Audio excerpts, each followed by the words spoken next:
This is the kind of crap I deal with on a daily basis. Like, where did it go? I can't mount my camera to nothing. Alright, so today we're using CFE 223. It's a very slow burning powder. As you can tell, it's 10 grains more than what we were doing before. Almost 10 grains.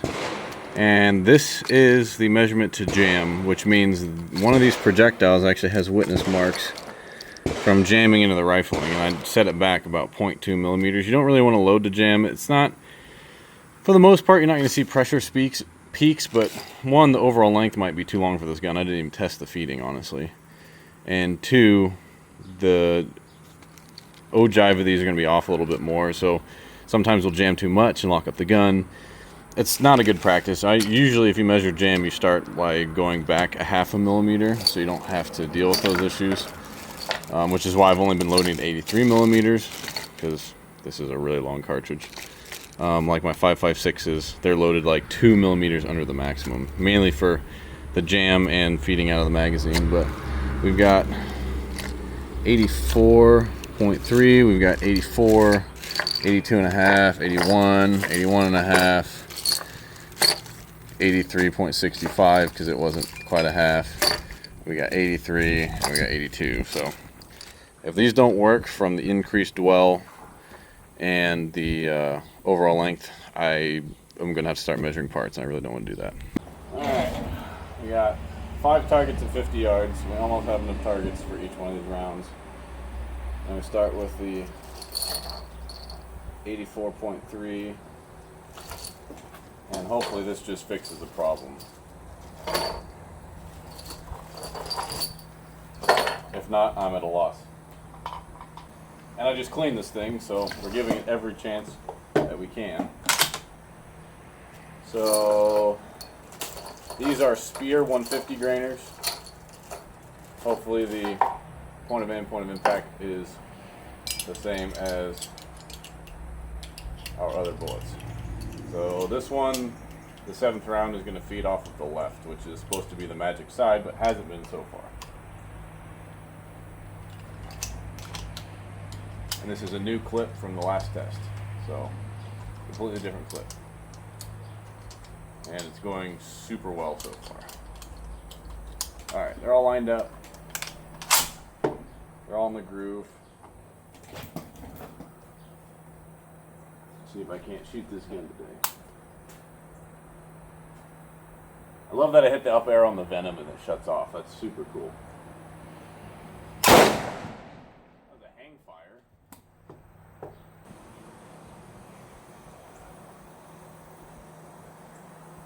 And I can't tell where it's hitting because I don't have my spotting scope because my wife took my car to work.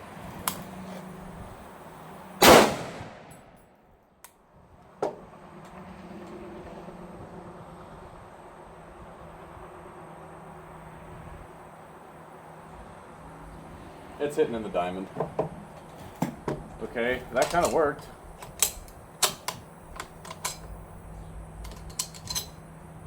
Let's try it again off of the right side.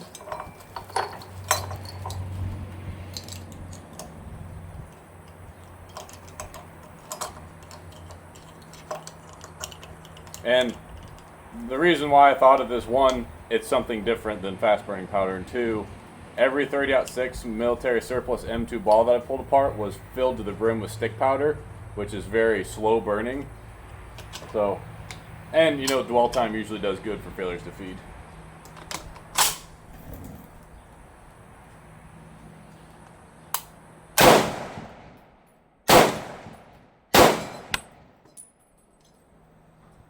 Got 3 more, we'll feed it off the right side again. I did find a Midwest powder that would be the equivalent of this, so I don't have to pay 35 cents a round just for the powder. Feeding off the right side again.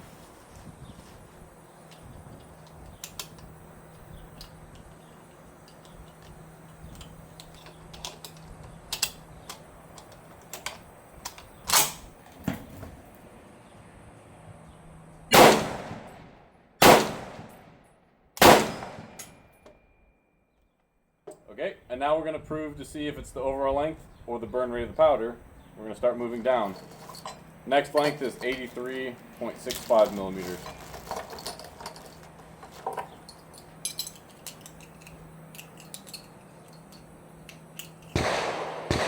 Gonna feed off the right side first.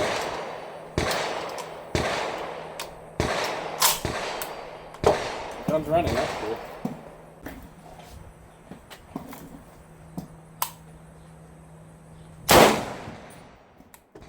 This is better. I like this.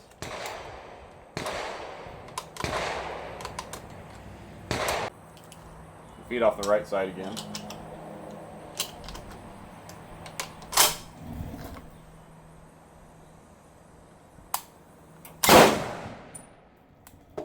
And we'll feed off the left side this time.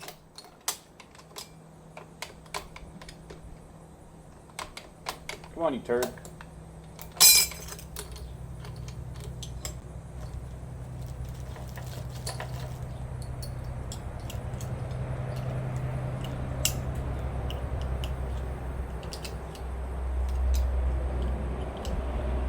Seventh round, left side.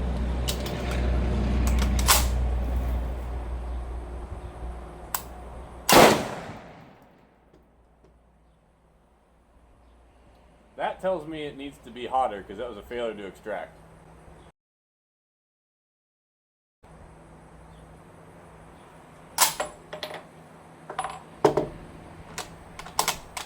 Yeah, we're at jam. That was hard to get out of the chamber. And these are the shorter ones. We'll feed off the left side again. So it might be a combination of the spring being too tight and the powder burn rate. Or maybe I limp wristed it. That's probably the real problem here. I'm probably limp wristing the rifle.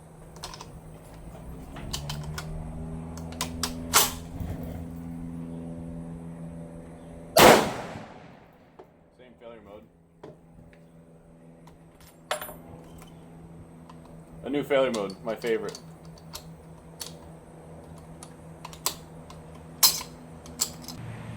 But we're nowhere near overpressure.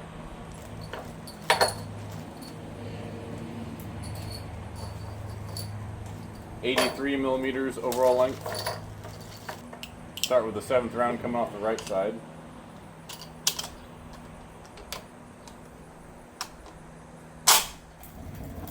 Middle target.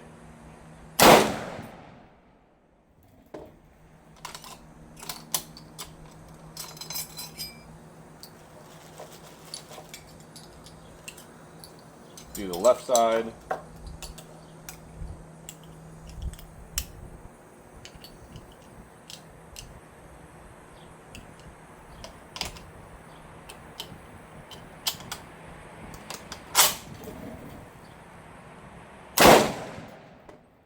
Right side one more time.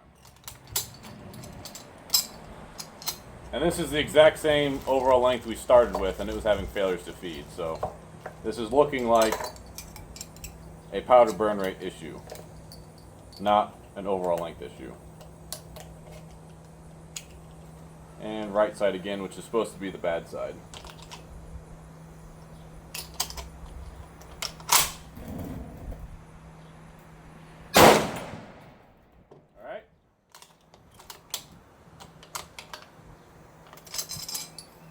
Let the gun cool down a little bit, we'll try the next length. This is looking much more promising. Hey, we actually have some bullseyes this time. A lot of hang fires, that's why we're shooting low. Or we're just shooting low now for some reason, with one bullseye. There were a lot of hang fires, so hopefully this next group, I'm not going to adjust the elevation. Hopefully the next one's better, but it is a different projectile too, so who knows. But that's weird. We got one bullseye and two low. But there were a lot of hang fires. Cool. Next blank, 82.5 millimeters. Start feeding on the left side. Give you guys a close up of what I mean. Left side is the 7th round because it'll be 6, 7, and 8.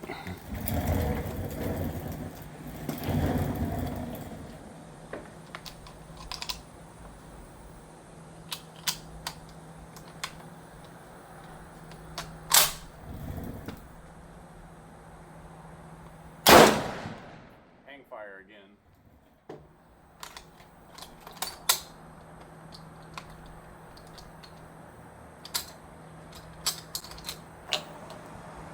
Feed off the right side. That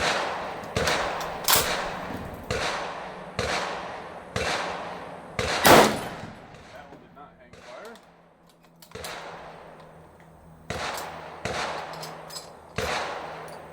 And we'll feed off the right side one more time since it's supposed to be the unlucky side.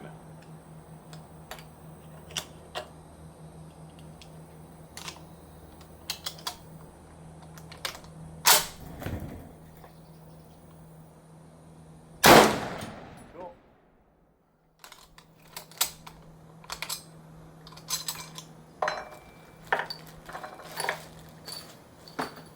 Go down another 0.5 millimeter to 82 millimeters.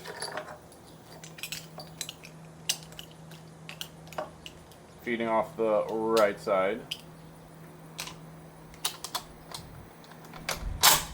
Last target on the right.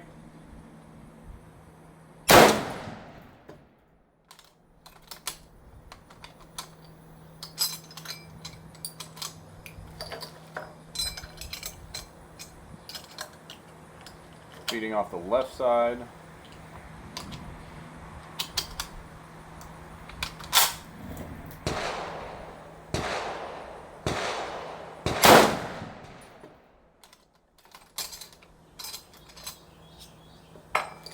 And the right side one more time.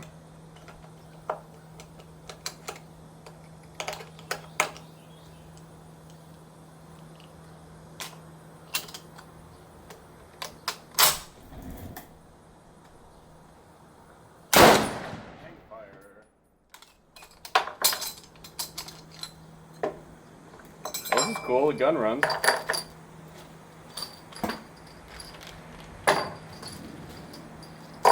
$81.5.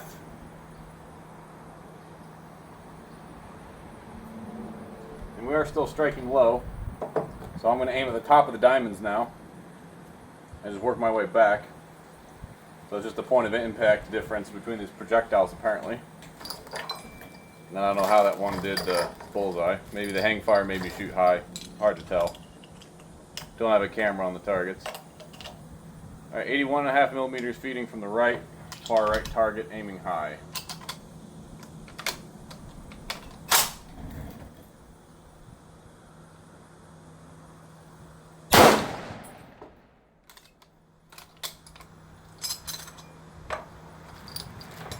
Feeding from the left.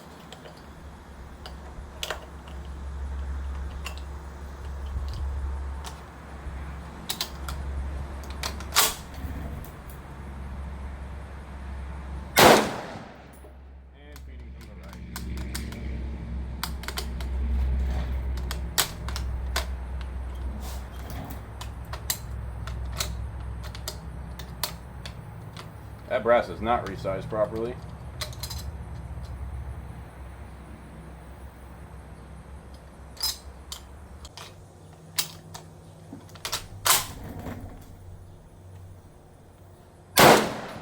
Cool. Now it's been chamber triced, it's sized properly.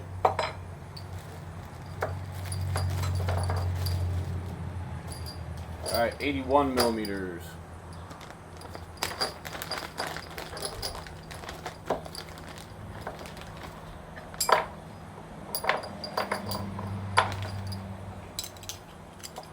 Feeding from the right side first.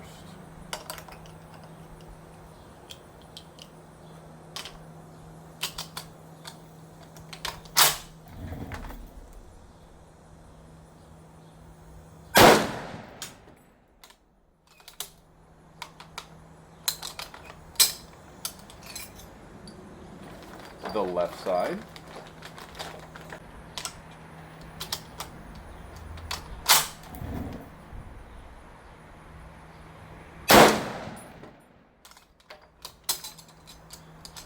And the right side again.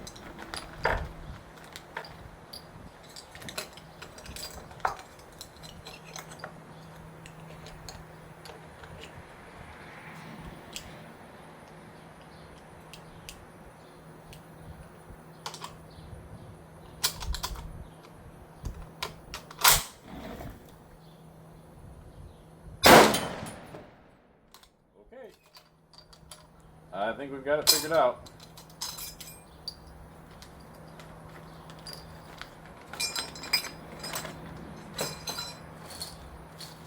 Gonna load up this entire clip of the 81s. So we solved the problem, that's cool. See if we can reintroduce the problem with 47.5 grains of... Actually no, these are the overall length max with the old projectiles with the 54.5 grains of CFE 223, and these are long pull down bullets. So I'll show you these. Forgot I made these, clearly. Otherwise I wouldn't be confused right now. So you can see the cannelers are showing the longer overall length. And we'll just shoot those over the second target. Feed these. This is feeding off the right side first for the 7th round.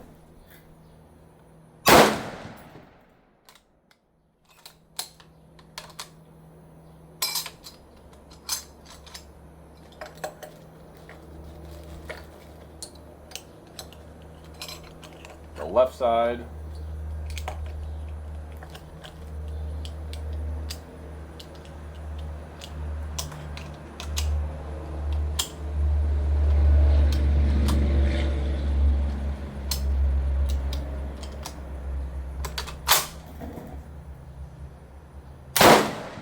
Big old hang fire.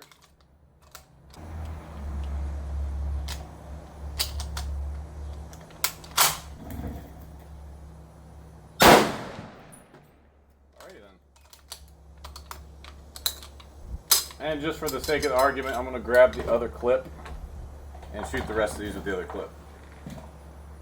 I don't know if you guys can see that, but I etched test 1 with a copper nose. I'm just going to shoot these at 100. Yeah. Enough to do 2 more tests, it looks like here. So we'll do the right side first and then the left side. So if this works, then we'll debunk the fact that the clip was causing it. Because we're doing real science here on YouTube, not cringe gun tuber science. Solid hit. The left side.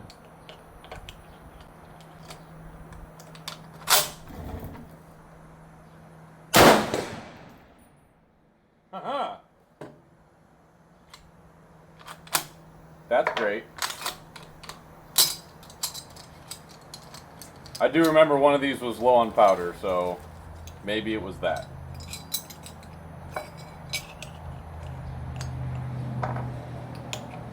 It was like 53.75 and I came back and forgot to top it off. So that may have been my fault. We'll try it again from the terrible right side. But this is at the low end of the load data, so you can go hotter too.